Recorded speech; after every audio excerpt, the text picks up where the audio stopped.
ನಮಸ್ಕಾರ, ನೀವು ನೋಡ್ತಾ ಇದ್ದೀರಾ ಸುದ್ದಿ ಸಮಯ ನ್ಯೂಸ್ ಚಾನಲ್. ಇದು ಲೋಕಲ್ ಎಕ್ಸ್ಪ್ರೆಸ್. ನಾನು ಮಹರುದ್ರ ಡಾಕುಳಿಗಿ. ಮತ್ತೆ ಹೊಸ ಸುದ್ದಿಗಳನ್ನು ತೆಗೆದುಕೊಂಡು ನಾವು ನಿಮ್ಮ ಮುಂದೆ ಬರ್ತಾ ಇದ್ದೀವಿ. ಈ ಕ್ಷಣದ ಹೆಡ್ಲೈನ್ಸ್ಗಳನ್ನು ನೋಡ್ಕೊಂಡು ಬರೋಣ. ಬೀದರ್ನಲ್ಲಿ ನಡೆದ ವಕ್ಫ್ ಅದಾಲತ್ನಲ್ಲಿ ಸಚಿವ ಜಮೀರ್ ಅಹಮದ್ ವಿವಾದಾತ್ಮಕ ಹೇಳಿಕೆ. ಸಿರ್ಫ್ और सिर्फ मुस्लिम वोटों से सागर खंडरे जीते सो है, हमारा काम जग मार के करना पड़ता है अंದ್ರು ಜಮೀರ್ ಅಹಮದ್ ಖಾನ್. ಕೇವಲ ಮುಸ್ಲಿಂ ಮತಗಳಿಂದ ಸಾಗರ್ ಗೆದ್ದಿದ್ದಾರೆ ಎಂದು ಹೇಳಿಲ್ಲ. ನಾನು ಹೇಳಿದ್ದು ಒನ್ ಸೈಡ್ ಮುಸ್ಲಿಂ ಮತದಾನ ಮಾಡಿದ್ದರಿಂದ ಗೆದ್ದಿದ್ದಾರೆ ಎಂದಿದ್ದೆ. ಕೇವಲ 2 ಲಕ್ಷ ಮುಸ್ಲಿಂ ಮತಗಳಿಂದ ಸಾಗರ್ ಗೆಲ್ಲಲು ಸಾಧ್ಯನಾ? ನನ್ನ ಕ್ಷೇತ್ರದಲ್ಲಿ ಹಿಂದೂ ಮತಗಳಿಂದ ನಾನು ಗೆದ್ದಿದ್ದೇನೆ. ಜಮೀರ್ ಅಹಮದ್ ಖಾನ್ ಹೇಳಿಕೆ. ವಸತಿ ವಕ್ಫ್ ಇಲಾಖೆ ಪ್ರಗತಿ ಪರಿಶೀಲನಾ ಸಭೆಯಲ್ಲಿ ಜಮೀರ್ ಅಹಮದ್ ಖಾನ್ ಕಾಲಮಿತಿಯಲ್ಲಿ ವಸತಿ ಯೋಜನೆ ಪೂರ್ಣಗೊಳಿಸಲು ಸೂಚನೆ. ತಿಂಗಳಲ್ಲಿ ವಕ್ಫ್ ಅದಾಲತ್ ಅರ್ಜಿ ಇತ್ಯರ್ಥಕ್ಕೆ ಅಧಿಕಾರಿಗಳಿಗೆ ಗಡುವು ನೀಡಿದ ವಕ್ಫ್ ಸಚಿವರು. LKG ಮತ್ತು UKG ತರಗತಿಯನ್ನು ರದ್ದುಪಡಿಸುವ ಕುರಿತು ಅಂಗನವಾಡಿ ನೌಕರರಿಂದ ಪ್ರತಿಭಟನೆ. ಸರ್ಕಾರ ಈ ನಿರ್ಧಾರ ವಾಪಸ್ ಪಡೆಯದಿದ್ದಲ್ಲಿ ಅಮರನಾಥ ಉಪವಾಸ ಮಾಡಲಾಗುವುದು. ಲಕ್ಷ್ಮೀ ದಂಡಿ. ಹೋರಾಟ ಉಗ್ರ ಸ್ವರೂಪ ಪಡೆಯುತ್ತದೆ. ಶಿವರಾಜ್ ಕಟಗಿ. ಸೋಮವಾರ ನಡೆದ ವಕ್ಫ್ ಅದಾಲತ್ನಲ್ಲಿ ಸಚಿವರ ಗಮನ ಸೆಳೆದ ದೂರುದಾರ. ಅದಾಲತ್ ನಡೆಯುವ ಸ್ಥಳವೇ ಅತಿಕ್ರಮಣವಾಗಿದೆ. ಜಿಲ್ಲೆಯಲ್ಲಿ ಸಾಕಷ್ಟು ವಕ್ಫ್ ಆಸ್ತಿ ಅತಿಕ್ರಮಣವಾಗಿದೆ. ಯಾವ ಕ್ರಮ ಕೈಗೊಳ್ಳುತ್ತೀರಿ? ಪ್ರಶ್ನೆ ಕೇಳಿ ಗಮನ ಸೆಳೆದ MIM ಪಕ್ಷದ ಶಫಿ ಬೇಗ್. ಇಂದಿನ ಸುದ್ದಿಗಳ ಮೇಲೆ ಒಂದಿಷ್ಟು ಬೆಳಕನ್ನು ಚೆಲ್ಕೊಂಡು ಬರೋಣ. ಇಂದಿನ ವಾರ್ತೆಗಳ ಒಂದು ವಿವರಗಳನ್ನು ನೋಡ್ಕೊಂಡು ಬರೋಣ. ಮುಸ್ಲಿಮರ ಕೆಲಸವನ್ನು ಸಚಿವ ಈಶ್ವರ್ ಖಂಡ್ರೆ ಅವರು ತಲೆಬಾಗಿ ಮಾಡಬೇಕಾಗುತ್ತದೆ. ಲೋಕಸಭಾ ಚುನಾವಣೆಯಲ್ಲಿ ಈಶ್ವರ್ ಖಂಡ್ರೆ ಪುತ್ರ ಸಾಗರ್ ಖಂಡ್ರೆ ಮುಸ್ಲಿಂ ಮತಗಳಿಂದಲೇ ಗೆದ್ದಿದ್ದು. ನಾನು ಈಶ್ವರ್ ಖಂಡ್ರೆ ಜೊತೆ ಮಾತಾಡ್ತೀನಿ, ನಾನು ನಿಮ್ಮ ಕೆಲಸ ಮಾಡಿಕೊಡ್ತೀನಿ ಬಿಡು ಅಂದಿದ್ದು ವಸತಿ ವಕ್ಫ್ ಹಾಗೂ ಅಲ್ಪಸಂಖ್ಯಾತರ ಕಲ್ಯಾಣ ಇಲಾಖೆ ಸಚಿವರಾದ BZ ಜಮೀರ್ ಅಹಮದ್ ಖಾನ್ ಅವರು.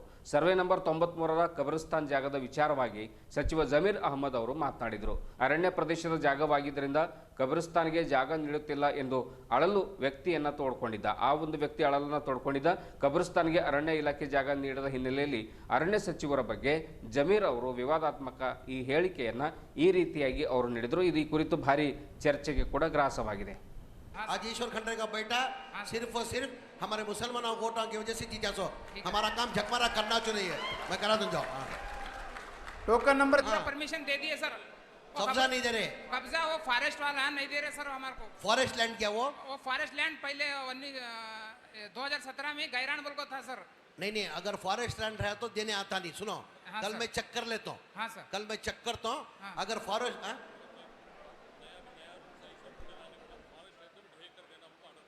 ऑर्डर करिए ठीक है। देख तुम्हें वो DC साहब का ऑर्डर कॉपी भी है सर। खान साहब रहीम खान साहब क्या बोल रहे हैं? हाँ सर। वो फॉरेस्ट अगर है तो फिर ईश्वर खंड्रे साहब को भी एक दियो सर लेटर। सुनो जी कल मैं कराता हूँ। अगर ये जगह नहीं है तो इसकी अल्टरनेट कंतो है क्या? आसपास कहीं भी नहीं है सर। ये छोड़ना तुम ना। हाँ सर। इंशाल्लाह ऑलरेडी फॉरेस्ट कर ठीक है। करा तो छोड़ो मैं कर कब्रिस्तान ऑलरेडी है सर उसमें। ओके कराते छोड़ो।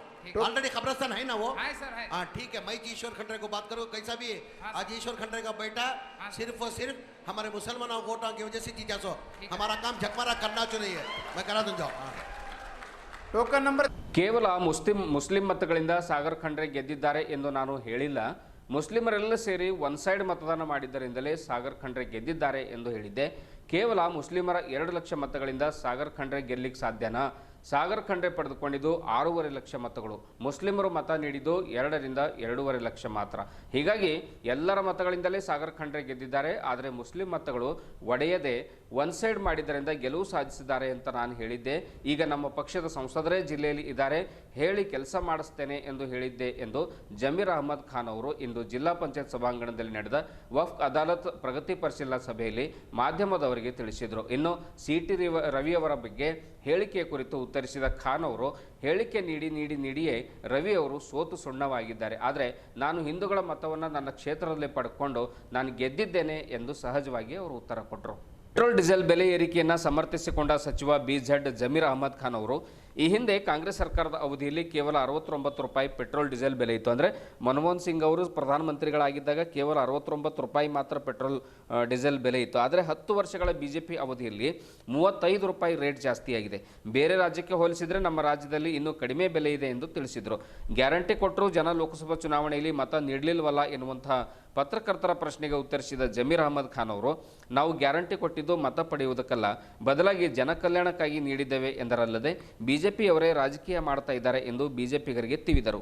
ಇನ್ನು DCM ಹುದ್ದೆ ಕುರಿತು ರಾಜ್ಯ ರಾಜಕೀಯದಲ್ಲಿ ನಡೀತಾ ಇರುವಂತಹ ಜಟಾಪಟಿಯನ್ನು ಕುರಿತು ಪ್ರಶ್ನಿಸಿದ ಮಾಧ್ಯಮದವರಿಗೆ ಉತ್ತರಿಸಿರುವಂತಹ ಸಚಿವರು ನಮ್ಮದು ಹೈಕಮಾಂಡ್ ಪಕ್ಷ, ಎಲ್ಲರೂ ಅವರವರ ಅಭಿಪ್ರಾಯಗಳನ್ನು ಹೇಳ್ತಾರೆ, ಯಾರೂ ಕೂಡ ಅವರವರು ಅಭಿಪ್ರಾಯಗಳನ್ನು ನಮಗೆ DCM ಬೇಕು CM ಬೇಕು ಅಂತ ಅವ್ರ ಅಭಿಪ್ರಾಯಗಳನ್ನು ಹೇಳ್ತಾನೆ ಇರ್ತಾರೆ. ಆದರೆ ನಿರ್ಧಾರ ಮಾಡ್ತಕ್ಕಂಥ ಶಕ್ತಿ ಇರೋದು ಹೈಕಮಾಂಡ್ಗೆ. ನಮಗೆ ಉಪಮುಖ್ಯಮಂತ್ರಿ ಸ್ಥಾನ ಕೊಡಲಿ ಬಿಡಲಿ, ನಮ್ಮ ಕರ್ತವ್ಯವನ್ನು ನಾವು ಮಾಡ್ತೇವೆ ಎಂದು ಸಚಿವ ಜಮೀರ್ ಅಹ್ಮದ್ ಖಾನ್ ಅವರು ಹೇಳಿದರು. ವಫ್ ಅದಾಲತ್ ಮಾಡಬೇಕಂತ ತೀರ್ಮಾನ ಮಾಡಿ ನಿನ್ನೆ ಬಿದರಲ್ಲಿ ವಫ್ ಅದಾಲತನ್ನು ಮಾಡಿದ್ದೀವಿ. ಅಲ್ಲಿ 187 ಅರ್ಜಿಗಳು ಬಂದಿದ್ದವು. ಆ ಸಂಬಂಧಕ್ಕೇ ಇವತ್ತು ಮಾನ್ಯ ಅಧಿಕಾರಿಗಳದ್ದು ನಾನು ಮೀಟಿಂಗನ್ನು ಕರೆದಿದ್ದೆ. DC ನೇತೃತ್ವದಲ್ಲಿ ಅಧಿಕಾರಿಗಳು ಮೀಟಿಂಗ್ ಕರೆದಿದೆ. ಎಲ್ಲ ಮುನ್ಸಿಪಾಲ್ಟಿ ಇರಲಿ, ನಮ್ಮ DC ಅವರಿರಲಿ, AC ಕೋರ್ಟಲ್ಲಿರಲಿ ಎಲ್ಲ 30 ದಿನ ಅಲ್ಲಿ ಮಾಡ್ತೀನಿ ಅಂತ DC ಅವರು ಮಾತು ಕೊಟ್ಟಿದ್ದಾರೆ. ಭಾಳಷ್ಟು ನಮ್ಮ ಖಾತಾಗಳು ಆಗಿದೆ. ಎನ್ಕ್ರೋಚ್ಮೆಂಟ್ ಆಗಿತ್ತು, ಪ್ರಾಪರ್ಟಿಗಳು ಭಾಳಷ್ಟು ಎನ್ಕ್ರೋಚ್ಮೆಂಟ್ ಆಗಿತ್ತು. ಆಮೇಲೆ ಭಾಳ ಎನ್ಕ್ರೋಚ್ಮೆಂಟು ಖಬ್ರಸ್ತಾನ್ಗೆ ಲ್ಯಾಂಡ್ ಕೇಳಿದರು. ಅದೆಲ್ಲ ಭಾಳಷ್ಟು ಎನ್ಕ್ರೋಚ್ಮೆಂಟ್, ಎಲ್ಲರಿಗಿಂತ ಹೆಚ್ಚಾಗಿ ಎನ್ಕ್ರೋಚ್ಮೆಂಟ್ ಆಗಬೇಕಾಗಿತ್ತು. ಆಮೇಲೆ ಖಾತಾಗಳು ಆಗಬೇಕಾಗಿತ್ತು. ಆ ಅರ್ಜಿಗಳು ಬಂದಿತ್ತು. 1 ತಿಂಗಳಲ್ಲಿ ಮಾಡ್ತೀರಿ ಅಂತ ಹೇಳಿದ್ದಾರೆ, 1 ತಿಂಗಳಲ್ಲಿ ಮಾಡಿಕೊಡ್ತೀವಿ ಅಂತ ಹೇಳಿದ್ದಾರೆ. ಅದ್ರ ಜೊತೆಯಲ್ಲಿ ಭಾಳಷ್ಟು ದಿನದಿಂದ ಪೆಂಡಿಂಗ್ ಇತ್ತು. ನಿನ್ನೆ 67 ಖಾಟ ಇವತ್ತು ಮಾಡಿ ಮಾನ್ಯ CO ಅವರು ನಮ್ಗೆ ಹ್ಯಾಂಡ್ ಓವರ್ ಮಾಡಿದ್ದಾರೆ. ಇವತ್ತು ವಫ್ ಸಂಬಂಧಪಟ್ಟಂಗೆ ಒಂದು 3-4 ವರ್ಷದಿಂದ ಪೆಂಡಿಂಗ್ ಇತ್ತು. 67 ಖಾತಾಗಳು ಇವತ್ತು ಮಾಡಿ ಇವತ್ತು ಹ್ಯಾಂಡ್ ಓವರ್ ಮಾಡಿದ್ದಾರೆ ನಮ್ಮ ಕೈಗೆ. ಸರ್, ನಿನ್ನೆ ಒಂದು ವಿವಾದಾತ್ಮಕ ಹೇಳಿಕೆ ನೀಡಿದ್ರು ನೀವು. ಏನು ಮುಸ್ಲಿಂ ಇಲ್ಲ, ಮುಸ್ಲಿಂ ಮತ ಇಲ್ಲ, ಎಲ್ಲ ಮತದಿಂದ ಮುಸ್ಲಿಂ ಒಂದೇ ಇಲ್ಲ. ನೀವೆಲ್ಲ ಒಟ್ಟಾಗಿ ಒಂದಾಗಿ ಕೊಟ್ಟಿದ್ದು ಅಲ್ಪಸಂಖ್ಯಾತರು. ಯಾರು ಹೇಳ್ತಾರೆ? ನಮ್ಮ MP ನಮ್ಮವರಿದ್ದಾರೆ. ಇದೇ ನಾನೇ ಹೇಳ್ತಾ ಇಲ್ವೇನ್ರಿ? ನಾನು ಹೇಳಿದೆ ಮುಸ್ಲಿಂ ಅವರು ಒಂದು ಸೈಡ್ ಮತ ಕೊಟ್ಟಿದ್ದಾರೆ, ಆ ಕಾರಣಕ್ಕೆ ಗೆದ್ದಿದ್ದಾರೆ ಅಂತ ಹೇಳಿದ್ದೀನಿ. ಆ ಸಮಾಜಕ್ಕೆ ಹೇಳ್ಬೇಕು ತಾನೆ. ಈಗ ಕೇಳ್ರಿ, ಇಲ್ಲಿ ಮೊದಲೇ ಮುಸಲ್ಮಾನ್ ಕೊಟ್ಟರೆ ಗೆದ್ದಕ್ಕೆ ಸಾಧ್ಯನಾ? ಎಷ್ಟು ಓಟ್ ತೊಗೊಂಡ್ರು ಅವರು? ಸಾಗರ್ ಅವ್ರು ಎಷ್ಟು ಓಟ್ ತೊಗೊಂಡ್ರು? ಸಾಗರ್ ಅವರು ಎಷ್ಟು ತೊಗೊಂಡು 6 ಲಕ್ಷ ಚಿಲ್ಲರೆ ಓಟ್ ತೊಗೊಂಡಿದ್ದಾರೆ. ಮುಸಲ್ಮಾನ್ ಇಸ್ಕೊಟ್ಟು ಓಟ್ ಕೊಟ್ಟಿದ್ದಾರೆ. 2 ಲಕ್ಷ ಚಿಲ್ಲರೆ ಓಟ್ ಕೊಟ್ಟಿದ್ದಾರೆ. 2 ಲಕ್ಷ ಅಲ್ಲಿ ಗೆಲ್ಲಕ್ಕೆ ಸಾಧ್ಯನಾ? ನಾನಿಂದ ನೀವು ಒಂದು ಸೈಡ್ ಕೊಟ್ಟಿದ್ದ ಕಾರಣಕ್ಕೆ ಈಶ್ವರ ಅವ್ರು ಕಂಡವ್ರು ಗೆದ್ದು. ಮುಸಲ್ಮಾನ್ ಅವರು ಡಿವೈಡ್ ಆಯ್ತಾ ಈ ಬಾರಿ ಓಟ್ ಎಲ್ಲನ? ಮುಸಲ್ಮಾನ್ ಓಟ್ ಎಲ್ಲನ ಡಿವೈಡ್ ಆಯ್ತಾ? ಒಂದು ಸೈಡ್ ಕೊಟ್ಟಿದ್ದಾರೆ ತಾನೆ. ಆ ಹಿನ್ನೆಲೆಯಿಂದ ಇಳಿದಿದ್ದು ನಾನು. ಮುಸಲ್ಮಾನರು ಓಟ್ ಕೊಟ್ಟಿದ್ದಕ್ಕೆ ಗೆದ್ದಿದ್ದಾರೆ. ಅವ್ರು MP ಅವ್ರು ನಮ್ಮವರು ಇದ್ದಾರೆ. ಈಗ ಅವ್ರು ತಾವು ನಾವು ಏನು ಬೇಕಾದ್ರೆ ಕೆಲಸ ತೊಗೊಳ್ಬೋದು. ಈಗ MP ನಮ್ಮವ್ರು ಇರಲಿಲ್ಲ. ಇಲ್ಲಿ BJP 2 ಬಾರಿ MP ಇದ್ದರು, ಕೂಬಾ ಅವರು ಇದ್ದರು MP. ಈಗ ನಮ್ಮವ್ರು ಬಂದವ್ರೆ, ಖುಷಿ ನಮಗೆ. ನಮ್ಮ ಕೆಲಸಗಳು ಆಗ್ತದಂತ, ಒಬ್ಬ ಸಂಬಂಧಪಟ್ಟ ಕೆಲಸಗಳು ನಿಮ್ಗೆ ಆಗ್ತದೆ. MP ನಮ್ಮವ್ರು ಇದ್ದಾರೆ ಅಂತ ಹೇಳಿರೋದು ನಾನು. ತಪ್ಪೇನಿದೆ ಅದಲ್ಲಿ?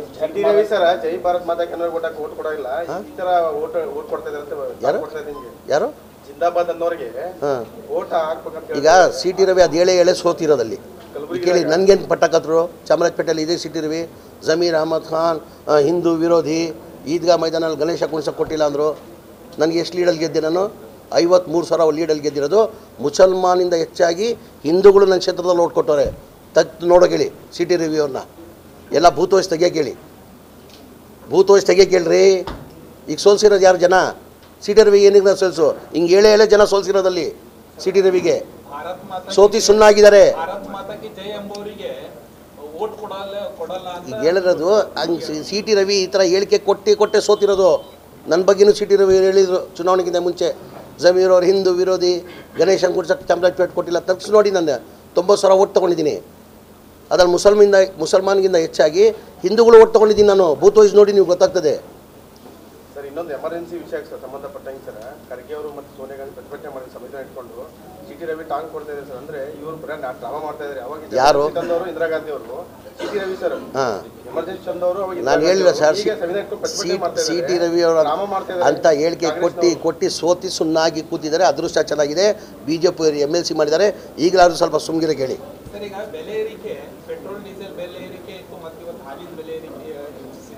ಈಗ ಪೆಟ್ರೋಲ್ ಡೀಸೆಲ್ ಈಗ ನಮ್ಮಲ್ಲಿ ಇಡೀ ಬೇರೆಯವ್ರ ರಾಜ್ಯಕ್ಕೆ ಕಂಪೇರ್ ಮಾಡಿದ್ರೆ, ತಮಿಳ್ನಾಡು ತಗೊಳ್ಳಿ, ಮಹಾರಾಷ್ಟ್ರ ತಗೊಳ್ಳಿ, ಆಂಧ್ರ ತಗೊಳ್ಳಿ, ಕೇರಳ ತಗೊಳ್ಳಿ, ನಾವು ಇನ್ನೂ 3 ರೂಪಾಯಿ ಜಾಸ್ತಿ ಮಾಡಿನೂ 2 ರೂಪಾಯಿ ಕಡಿಮೆ ಇದೆ. ನಾನು BJP ಸ್ನೇಹಿತರಿಗೆ ಕೇಳೋಕ್ಕೆ ಬಯಸ್ತಾ ಇದ್ದೀನಿ, ಬರೀ ನಾವು 3 ರೂಪಾಯಿ ಜಾಸ್ತಿ ಮಾಡಿದ್ದಕ್ಕೆ ಇಷ್ಟೆಲ್ಲ ನೀವು ಪ್ರೊಟೆಸ್ಟ್ ಮಾಡ್ತಾ ಇದ್ದೀರಲ್ಲ. ನಮ್ಮ ಕಾಲದಲ್ಲಿ 2014 ಮನಮೋಹನ್ ಸಿಂಗ್ ಪ್ರಧಾನಮಂತ್ರಿ ಇರುವಾಗ ಡೀಸೆಲ್ ಬೆಲೆ ಎಷ್ಟಿತ್ತು, ಇವತ್ತು ಬೆಲೆ ಎಷ್ಟಿದೆ, ಗ್ಯಾಸ್ ಬೆಲೆ ಎಷ್ಟಿತ್ತು, ಇವಾಗ ಗ್ಯಾಸ್ ಬೆಲೆ ಎಷ್ಟಿದೆ? ಎಷ್ಟು 69 ರೂಪಾಯಿ ಇದ್ದಿದ್ದು ಪೆಟ್ರೋಲ್, ಇವತ್ತು ಎಷ್ಟಿದೆ? 105 ರೂಪಾಯಿ ಇದೆ. ಎಷ್ಟು ಏರಿಕೆ ಆಗಿದೆ? 35 ರೂಪಾಯಿ ಏರಿಕೆ ಆಗಿದೆ. ಅದಕ್ಕೆ ಪ್ರೊಟೆಸ್ಟ್ ಇಲ್ಲ. 35 ರೂಪಾಯಿ ರೀ. ಯಾವತ್ತನ ಪಿಟ್ಟಿಕಂತ ಮಾತಾಡಿದಾರ? ಯಾವತ್ತನ ಈ 10 ವರ್ಷದಲ್ಲಿ 35 ರೂಪಾಯಿ ಆಗಿರೋದು. 69 ರೂಪಾಯಿ ಇದ್ದಿದ್ದು. ಗ್ಯಾಸ್ ರೇಟ್ ಎಷ್ಟಿತ್ತು? 413 ರೂಪಾಯಿ ಇದ್ದಿದ್ದು 1,000 ರೂಪಾಯಿ ಆಗಿದೆ, 1,050 ರೂಪಾಯಿ ಆಗಿದೆ. ಅವಾಗ ಬಡವ್ರ ಬಗ್ಗೆ ಕಾಳಜಿ ಇಲ್ವಾ ಅವ್ರಿಗೆ? ಈಗ ಬೇರೆ ರಾಜ್ಯಕ್ಕೆ ನೀವು ನೋಡಿ, ಬೇರೆ ರಾಜ್ಯ ನಮ್ಮ ರಾಜ್ಯಕ್ಕೆ ಕಂಪೇರ್ ಮಾಡಿದ್ರೆ 2 ರೂಪಾಯಿ ಇನ್ನೂ ಕಡಿಮೆ ಇದ್ದೀವಿ ನಾವು. ಹಾಂ, ಇಲ್ಲ ಬೇರೆ ರಾಜ್ಯ, ತೆಲಂಗಾಣ ಇರಲಿ, ಆಂಧ್ರ ಇರಲಿ, ತಮಿಳ್ನಾಡು ಇರಲಿ, ಕೇರಳ ಇರಲಿ, ಬೇರೆ ರಾಜ್ಯದಲ್ಲಿ ನೋಡಿ ನೀವು, ನಮ್ಗಿಂತ ಈಗಲೂ 3 ರೂಪಾಯಿ ಜಾಸ್ತಿ ಮಾಡಿನೂ ಇನ್ನೂ 2 ರೂಪಾಯಿ ಜಾಸ್ತಿ ಇದ್ದಾರೆ ಅವರು.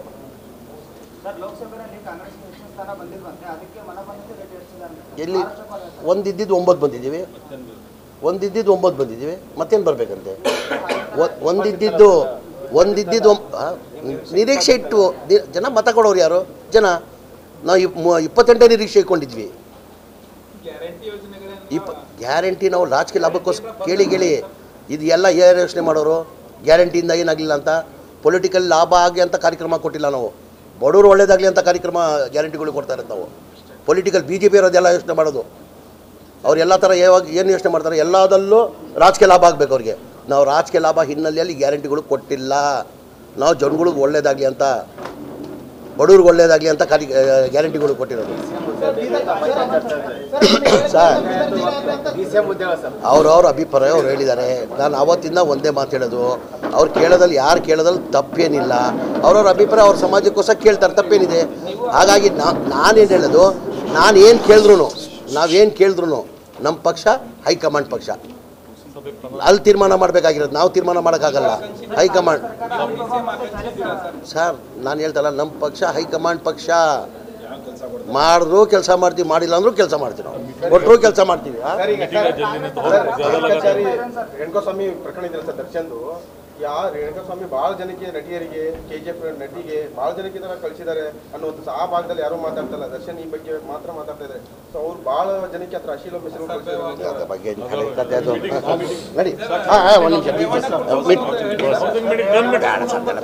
ಬೇಡ ಸಾಕು. Thank you very much. ಮಾಧ್ಯಮ ಸರಿಯಾಗಿ ಥ್ಯಾಂಕ್ಸ್. ಸ್ವಲ್ಪ ಇನ್ನೊಂದು ಮೀಟಿಂಗ್ ಮಾಡಿಬಿಡ್ತೀವಿ. ಗಣಿಗಾರಿಕೆ ಸಂಡೂರು ಬಗ್ಗೆ ಅನುಮತಿ ಕೊಡ್ತಾ ಇಲ್ಲ ಕುಮಾರಸ್ವಾಮಿ, ಅನುಮತಿ ಯಾರು? ಕುಮಾರಸ್ವಾಮಿ ಸಂಡೂರು. ಕುಮಾರಸ್ವಾಮಿ ಕುಮಾರಸ್ವಾಮಿ ಸೈನ್ ಮಾಡಿದ್ದಾರೆ ಗಣಿಗಾರಿಕೆಗೆ ಸರ್. ಈಗ ಅವರು ನಂತ ಮಾಹಿತಿ ತಗೊಂಡು ಹೇಳ್ತೀನಿ ನಾನು. ಹಾಂ, ಥ್ಯಾಂಕ್ ಯು. ಬೆಳಗೇರಿ ಅಭಿವೃದ್ಧಿ ಮಂಡಳಿ ವತಿಯಿಂದ ಬಡ ಕುಟುಂಬಗಳಿಗೆ ನಿರ್ಮಿಸಿಕೊಡ್ತಾ ಇರುವಂತಹ ಮನೆಗಳ ಕಾಮಗಾರಿ ತ್ವರಿತವಾಗಿ ಪೂರ್ಣಗೊಳಿಸುವಂತೆ ವಸತಿ ಹಾಗೂ ಅಲ್ಪಸಂಖ್ಯಾತರ ಕಲ್ಯಾಣ ವಕ್ಫ್ ಸಚಿವ ಜಮೀರ್ ಅಹಮದ್ ಖಾನ್ ಸೂಚನೆ ನೀಡಿದ್ದಾರೆ. ಅವರು ಮಂಗಳವಾರ ಬೀದರ್ ಜಿಲ್ಲಾ ಪಂಚಾಯತ್ ಕಚೇರಿ ಸಭಾಂಗಣದಲ್ಲಿ ಜಿಲ್ಲಾಡಳಿತ ಮತ್ತು ಜಿಲ್ಲಾ ಪಂಚಾಯತ್ ಬೀದರ್ ವತಿಯಿಂದ ಹಮ್ಮಿಕೊಳ್ಳಲಾಗಿರುವಂತಹ ವಸತಿ ಅಲ್ಪಸಂಖ್ಯಾತರ ಕಲ್ಯಾಣ ಇಲಾಖೆ ಹಾಗೂ ವಕ್ಫ್ ಅದಾಲತ್ ಪ್ರಗತಿ ಪರಿಶೀಲನಾ ಸಭೆ ಅಧಿಕಾರಿಗಳೊಂದಿಗೆ ನಡೆಸಿ ಮಾತನಾಡಿದರು. ವಸತಿ ಹಾಗೂ ವಕ್ಫ್ ಇಲಾಖೆ ಪ್ರಗತಿ ಪರಿಶೀಲನೆ ನಡೆಸಿದ ಅವರು 1.82 ಲಕ್ಷ ಮನೆಗಳ ಪೈಕಿ 2ನೇ ಕಂತಿನಲ್ಲಿ 42,000 ಮನೆಗಳ ಹಂಚಿಕೆಗೆ ಶೀಘ್ರ ದಿನಾಂಕ ನಿಗದಿಪಡಿಸಬೇಕಾಗಿದೆ. ಬೀದರ್ನಲ್ಲಿ 2,150 ಮನೆ ಹಂಚಿಕೆ ಮಾಡಲಾಗುವುದು ಎಂದು ತಿಳಿಸಿದರು. ರಾಜೀವ್ ಗಾಂಧಿ ವಸತಿ ನಿಗಮದ ವತಿಯಿಂದ ಹಂಚಿಕೆಯಾದ ಮನೆಗಳ ಬಗ್ಗೆಯೂ ಕೂಡ ಸಚಿವರು ಇದೇ ಸಂದರ್ಭದಲ್ಲಿ ಮಾಹಿತಿಯನ್ನು ನೀಡಿದರು. ಸೋಮವಾರ ನಡೆದ ವಕ್ಫ್ ಅದಾಲತ್ನಲ್ಲಿ ಸಲ್ಲಿಕೆಯಾದ 197 ಅರ್ಜಿಗಳ ಪೈಕಿ 14 ಖಾತೆ, 11 ಒತ್ತುವರಿ, 34 ಕಬ್ರಸ್ತಾನ್ ಸೇರಿದಂತೆ ಇತರೆ ಅರ್ಜಿಗಳನ್ನು 1 ತಿಂಗಳಲ್ಲಿ ಇತ್ಯರ್ಥಪಡಿಸಲು ಸಚಿವರು ಗಡುವು ನೀಡಿದರು. ವಕ್ಫ್ ಅದಾಲತ್ನಲ್ಲಿ ಬಂದ ಅರ್ಜಿ ಹೊರತುಪಡಿಸಿ ಈಗಾಗಲೇ ಸಲ್ಲಿಕೆಯಾಗಿರುವ ಅರ್ಜಿಗಳ ಬಗ್ಗೆಯೂ ಕೂಡ ಕ್ರಮ ತೆಗೆದುಕೊಳ್ಳಿ. ಕಾಲಮಿತಿಯಲ್ಲಿ ಇತ್ಯರ್ಥ ಮಾಡದಿದ್ದರೆ ಸಂಬಂಧಪಟ್ಟ ಅಧಿಕಾರಿಗಳ ವಿರುದ್ಧ ಸೂಕ್ತ ಕ್ರಮ ಕೈಗೊಳ್ಳುವುದಾಗಿ ಎಚ್ಚರಿಕೆ ನೀಡಿದರು.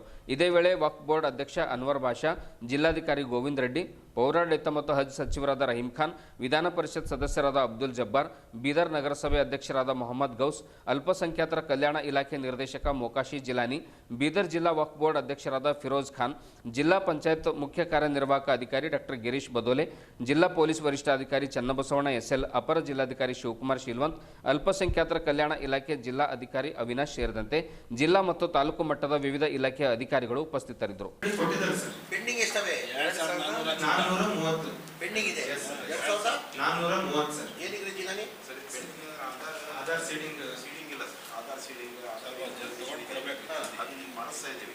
ಅಲ್ಲಿ ACS ಅಧ್ಯಕ್ಷತೆಯಲ್ಲಿ ಮೀಟಿಂಗ್ ಆಗಿದ್ವಿ. ಎಲ್ಲ ಬ್ಯಾಂಕರ್ಸ್ ಹೇಳಿದ್ವಿ, ಎಲ್ಲ ಹೇಳಿದ್ವಿ. ಮಾಡಿಸಿ ಈಗ ಇನ್ನೊಂದು 15 ದಿವಸ ರಿಲೀಸ್ ಒಂದು 15-20 ದಿನ ರಿಲೀಸ್ ಹುಡುಗರು ಬ್ಯಾಂಕಿಗೆ ಹೋಗಿ ಆಧಾರ್ ಸೀಡ್ ಮಾಡಿದ್ರೆ ಮಾತ್ರ ಹೀಗಾಗಿ ಯಾರ್ಯಾರು ಬಂದಿಲ್ಲ ಹುಡುಗರು ನೀವು ಲಿಸ್ಟ್ ಕೊಟ್ಟಿದ್ದಾರೆ ಸರ್. ಡೈರೆಕ್ಟರೇಟ್ ನಮ್ಗೆ ಲಿಸ್ಟ್ ಕೊಟ್ಟಿದ್ದಾರೆ. ತಾಲೂಕು ವೈಸ್ ಡಿವೈಡ್ ಮಾಡಿ ನಮ್ಮ ತಾಲೂಕು ಆಫೀಸರ್ಗೆ ಮತ್ತು ಸ್ಕೂಲ್ ಕಾಲೇಜಿಗೆ ಕಾಂಟ್ಯಾಕ್ಟ್ ಮಾಡ್ತಾರೆ. ಅಂದ್ರೆ ಅದು ಬ್ಯಾಂಕ್ ಅಲ್ಲಿ ಹೋಗಿ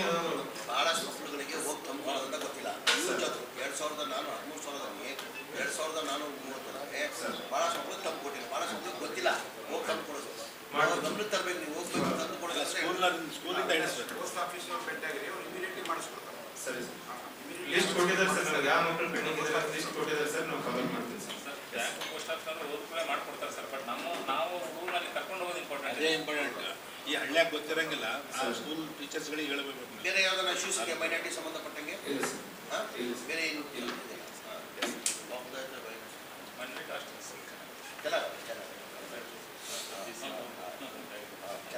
ಹೀಗಾಗಿ ನಾವು ಫ್ಲಾಗಿಂಗ್ ಪ್ರೊಸೆಸ್ ಆಲ್ರೆಡಿ ಫ್ಲಾಗಿಂಗ್ ನಮ್ಮ ಟೋಟಲ್ ನೋಡಿ 348 yes sir, Humnabad Chitguppa compile update ಆಗಿದೆ.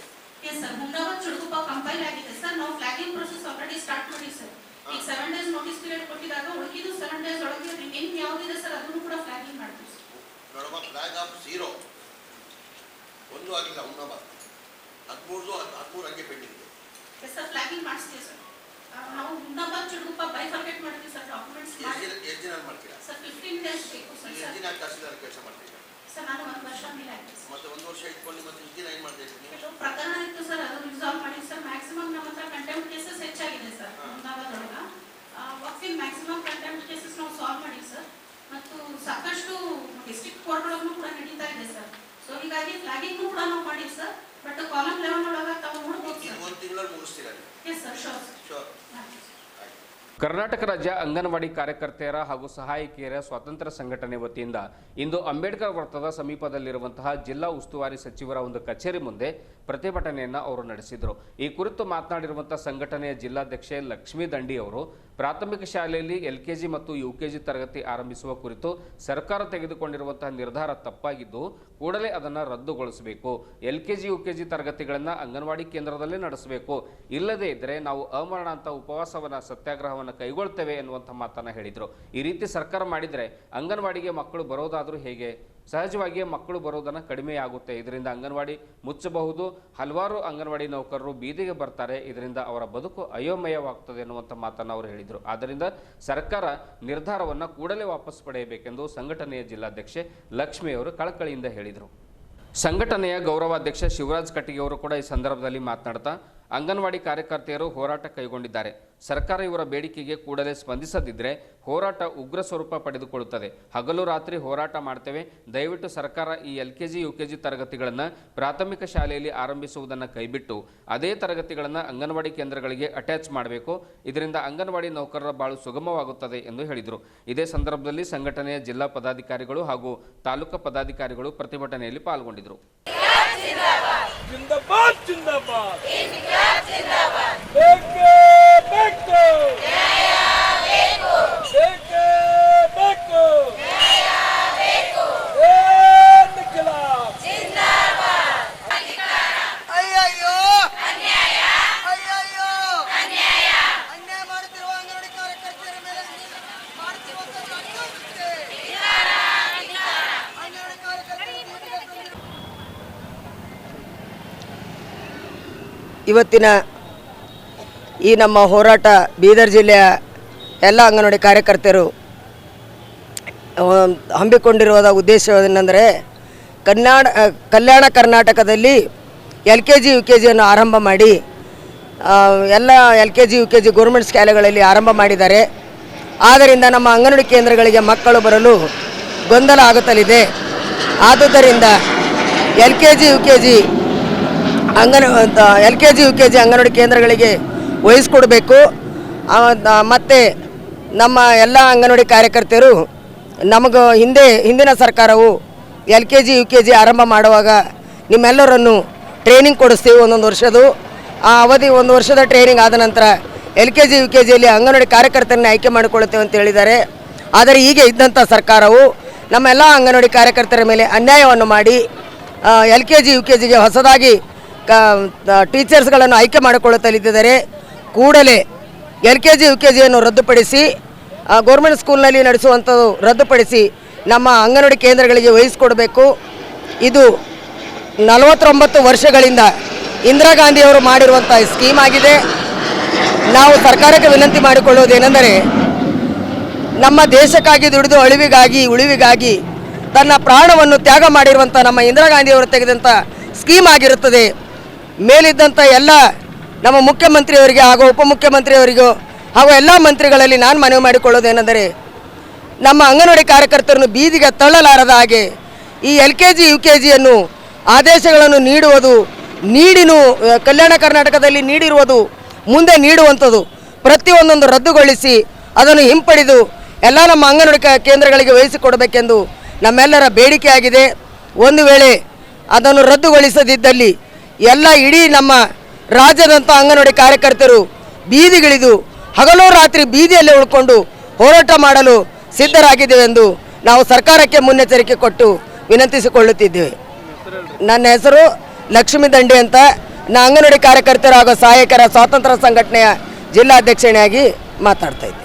ಅಂಗನವಾಡಿ ಕಾರ್ಯಕರ್ತ ಮತ್ತು ಸಹಾಯಕಿಯರ ಒಂದು ಸಂಘಟನೆಯ ಸ್ವತಂತ್ರ ಸಂಘಟನೆ, ನಾನ್ ಪೊಲಿಟಿಕಲ್ ಆರ್ಗನೈಸೇಷನ್ ಇದು.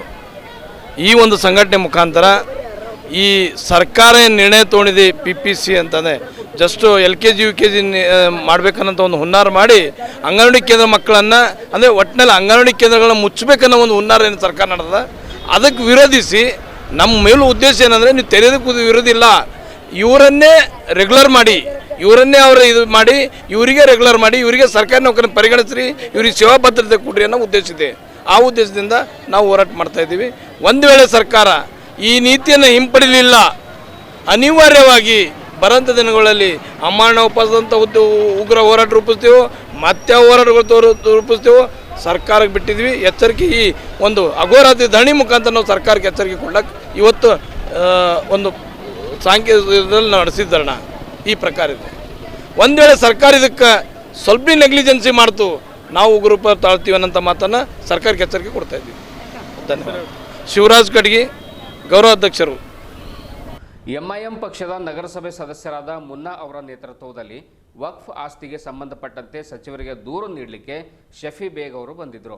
ಈ ಕುರಿತು ಸಚಿವರಾದ ಜಮೀರ್ ಅಹಮದ್ ಖಾನ್ ಅವರಿಗೆ ಮೈಕ್ ಹಿಡಿದು ಪ್ರಶ್ನೆ ಮಾಡುವಂಥ ಸಂದರ್ಭದಲ್ಲಿ ಜಿಲ್ಲೆಯಲ್ಲಿ ಸಾಕಷ್ಟು ವಕ್ಫ್ ಆಸ್ತಿ ಅತಿಕ್ರಮಣವಾಗಿದೆ, ಅಷ್ಟೇ ಯಾಕೆ ಸದ್ಯ ನೀವೇನು ಈ ಒಂದು ವಕ್ಫ್ ಅದಾಲತ್ ನಡೆಸ್ತಾ ಇದ್ದೀರಿ, ಈ ಸ್ಥಳವೂ ಕೂಡ ಒಂದು ವಕ್ಫ್ ಆಸ್ತಿಯೇ ಆಗಿದ್ದು ಇದು ಕೂಡ ಅತಿಕ್ರಮಣವಾಗಿದೆ ಎಂದು ಹೇಳುವ ಮೂಲಕ ಸಚಿವರ ಗಮನ ಸೆಳೆದರು. ಅಲ್ಲದೆ ವಕ್ಫ್ ಬೋರ್ಡ್ಗೆ ಯಾವುದೇ ಅಧಿಕಾರ ಇಲ್ಲ, ಸಂಪೂರ್ಣ ಅಧಿಕಾರ ನೀಡಿದರೆ ಒಂದಿಷ್ಟು ವಕ್ಫ್ ಆಸ್ತಿಯನ್ನು ಉಳಿಸಬಹುದು ಎಂದು ಮನವಿ ಮಾಡಿಕೊಂಡರು. ಜಿಲ್ಲೆಯಲ್ಲಿ ವಕ್ಫ್ ಆಸ್ತಿ ಜಾಸ್ತಿ ಇದೆ, ಹೀಗಾಗಿ ಅವುಗಳನ್ನು ತೆರವುಗೊಳಿಸಿ ಅಲ್ಪಸಂಖ್ಯಾತರ ಮಕ್ಕಳಿಗೆ ವಸತಿ ನಿಲಯ ಆಗಿರಬಹುದು, ಆಸ್ಪತ್ರೆ ಆಗಿರಬಹುದು, ಇನ್ನಿತರ ಮುಂತಾದ ಸೌಲಭ್ಯಗಳನ್ನು ನೀಡಿ ಸೇವೆಯನ್ನು ನೀಡಬೇಕು ಎಂದು ಶಫಿ ಅವರು ಸಚಿವರಿಗೆ ಸಲಹೆ ನೀಡಿದರು. ಈ ವೇಳೆ ವಕ್ಫ್ ಅದಾಲತ್ ಕೆಲ ಕಾಲ ನಗೆಗಡಲಲ್ಲಿ ತೇಲಿತು. ये कैसा है सर मालूम है, इनके पास पावर नहीं रहने की वजह से ये पूरे हेल्पलेस है सर, इन्हें एक्शन नहीं ले सकते हो जा रहा है.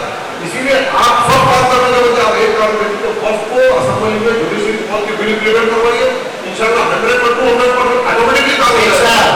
एक साथ काम होगा तो फिर दोबारा इलेक्शन को जमा बात करेंगे. Right sir. और एक बात सर, टाइमिंग पर इन्फॉर्मेशन आप बुरा मत मानिए, मैं आपको बोलता हूँ शायद कुछ गलत मत समझिए. आप जान लो पहले शादी खानी ये भी वक्फ प्रॉपर्टी है सर नंबर 62 अभी होता खाली दरगाह के तहत आती है. सर नंबर 62 आप जहाँ पर बैठ के वक्त अदालत करें ये भी वक्फ प्रॉपर्टी है. सॉरी डोंट पार्ट और सामान की पूरी करके विवरण नहीं चलते सर दिए जाते हैं. लेकिन सर मैं आपसे बात करना चाहता हूँ, अगर आप डोंट पार्ट अगर गलत नहीं समझे तो अगर आपको वक्फों को सही में अगर वक्त की प्रॉपर्टी को अगर शेड्यूल करना है सर तो सबसे पहले आप गवर्नमेंट ऑफ कर्नाटक के अंदर असेंबली में इस बात को उठाइए कि जिस तरह दूसरे बोर्ड को जुडिशरी पावर दिया जाता है वक्फों को जुडिशरी पावर देकर तो वक्त की प्रॉपर्टी शेड्यूल हो सकती है. एक बात. दूसरी बात सर, हमारे शहर विकास में आज तक 2 सालों के दौरान में जमीनों को 500 नोटिस दी गई वक्फ नजर कमेटी के थ्रू, यहाँ के वक्फ के ऑफिसर के थ्रू, आज तक कोई रिप्लाई नहीं आया सर. एक बात. दूसरी बात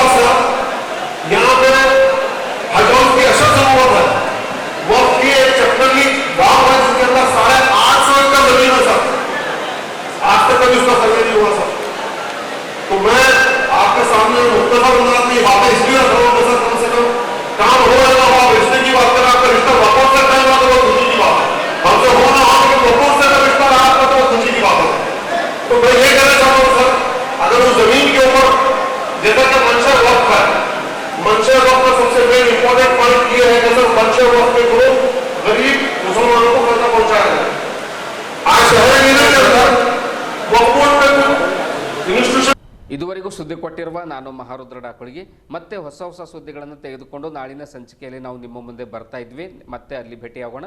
ವಂದನೆಗಳು.